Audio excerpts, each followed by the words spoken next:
Hi guys, రైతు బాధలు చూడండి. సంవత్సరం నుంచి పెంచి పెద్ద చేసిన బొప్పాయి తోట నిన్నటి నుంచి రాత్రి నుంచి పడుతున్న వర్షాల వల్ల మొత్తం నాశనం అయిపోయింది.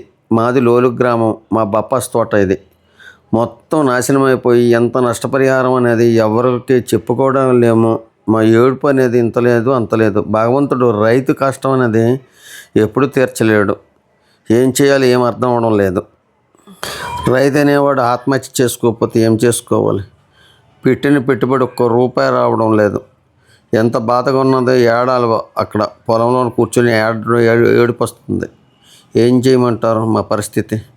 ఇలా రైతులకి సకాల వర్షాలు అవసరం లేనప్పుడు వర్షాలు పడి వర్షాలతో పోవడం, వర్షం పడుతూ గాలులు విపరీతమైన గాలులు వచ్చి బొప్పాయి అరటి మొత్తం సర్వనాశనం అయిపోయింది. మా బాధలు ఆ ప్రభుత్వం ఎప్పుడు చూసి మాకు నష్టపరిహారం ఇస్తారని కోరుకుంటున్నాం. ఈ వీడియో కొంచెం మన రాజకీయ నాయకులకి మన ప్రభుత్వానికి కొంచెం చేరేటట్లు షేర్ చేయండి. ప్లీజ్ షేర్ చేయండి.